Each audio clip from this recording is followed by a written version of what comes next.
Welcome to this technical deep dive into cloud identity and provisioning for the Cloudera Data Platform. In this module, we will move beyond basic setup and explore the intricate identity and access management, IAM architectures that secure your data lake and data hubs. We will examine how CDP bridges the gap between your corporate identity provider and the cloud provider's native IAM systems to ensure secure, seamless access. Let's begin by understanding the high-level architecture. CDP operates on a hybrid identity model. On the left, we have the control plane where your users and administrators live. You don't create users manually here. Instead, you federate with your corporate identity provider like Okta or Azure AD using SAML 2.0. On the right, we have the data plane, your AWS, Azure, or Google Cloud accounts where the heavy lifting happens. The challenge is, how does a user logged into the control plane get permission to spin up a VM or read a file in S3? The answer lies in a chain of trust involving cross-account roles, instance profiles, and ID broker, which we will dissect in this session. This diagram visualizes the flow of trust. It starts with your corporate IDP authenticating the user. This identity is passed to the CDP control plane. The control plane then uses a specialized credential to make API calls into your cloud provider account, Oz, Azure, or GCP. Finally, the cloud provider provisions the compute and storage resources required for your data workloads. Before CDP can build anything, it needs a provisioning credential. This is the master key to your cloud environment. On Oz, this is a cross-account IAM role. You create a policy that says Cloudera's AWS account ID is allowed to assume this role. On Azure, it's an app registration, also known as a service principal, which you grant the contributor role at the subscription level.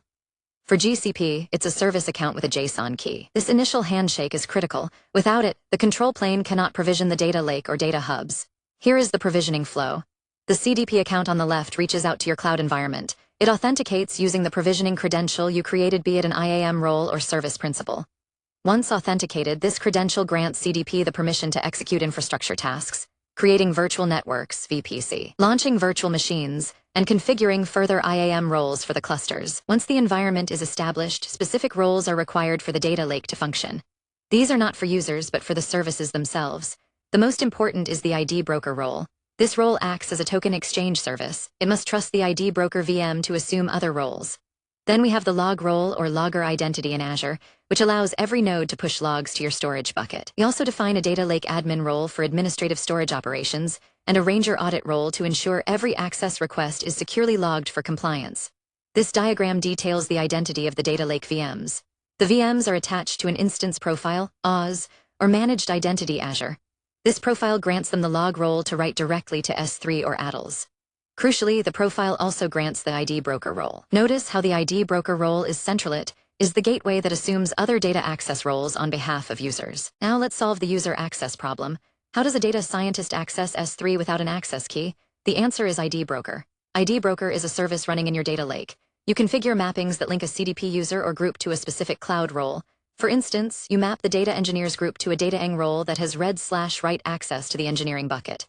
When a user runs a Spark job, ID broker transparently exchanges their CDP credential for a temporary cloud provider token with the permissions of that mapped role. This ensures zero trust security with no static keys. Follow the sequence. The user Alice asks ID broker for access. ID broker checks its mapping table and sees Alice is a data scientist mapped to the data sky role. ID broker then calls the cloud provider, Oz SDS or Azure AD, to assume that specific role. The cloud provider returns temporary credentials, which ID broker passes back to Alice. Alice's application then uses these temporary credentials to access the storage directly. Cloud roles are powerful but often too broad, typically granting access to an entire bucket. For granular control, we use Apache Ranger. In the cloud, we enable RAZ Ranger Authorization Service. RAZ sits between your users and the cloud storage. It allows you to use a single broad cloud IAM role for the cluster, while Ranger enforces strict policies on top of it. For example, RAZ can ensure that a user can see the sales folder, but is denied access to the finance folder within the exact same S3 bucket, purely based on Ranger policies. In this flow, a user query first hits Ranger RAZ. Ranger evaluates the request against its fine-grained policies. If the specific file or folder access is allowed, RAZ lets the request proceed to S3 or ADLs using the underlying cluster IAM role. If not, access is denied immediately. This adds a critical security layer on top of basic cloud IAM. Not all identities are human. For automation, CI/CD pipelines, and cron jobs, CDP provides machine users. Unlike human users who federate via SAML, machine users authenticate using cryptographically secure API access keys. You create these in the management console and assign them specific roles, such as environment admin or data hub creator. You can even add machine users to Ranger policies, allowing a script to ingest data into a lockdown Hive table. This separates your personal credentials from your production automation scripts. This visual demonstrates the automation path.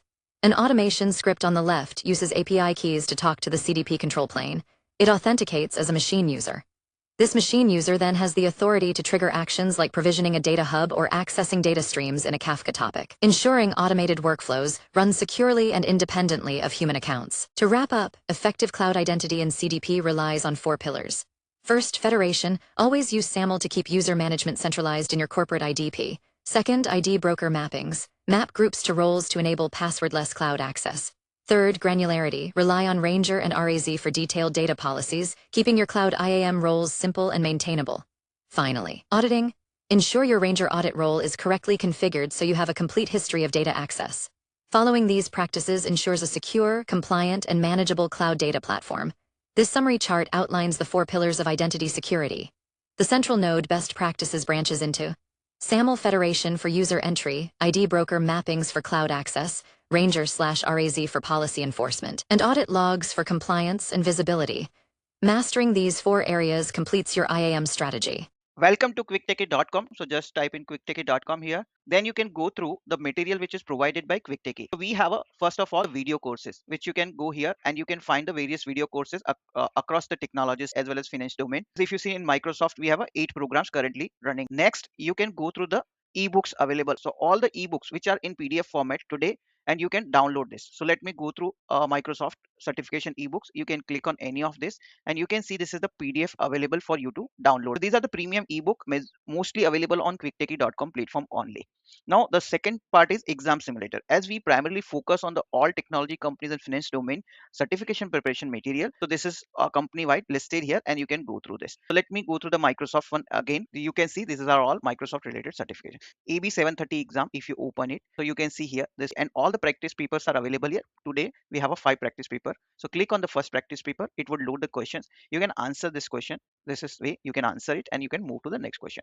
Now third material we wanted to highlight is an audiobook. So we started recently with the audiobooks as well, which you can listen on the go, and various technology wise ebooks are available. And at the last, this is our alumni. These people who are subscribing to our courses and this platform, they are all listed here. And at the end, I wanted to tell you, if you find any course or training or certification preparation material which you want to get us prepared for yourself, please put on the comment section. If you're watching on YouTube, on Udemy, or on this platform itself, quicktechie.com, then please put the comment, or you can even send an email to using this contact us options here. You can directly do the WhatsApp message. You can call us on this numbers as well.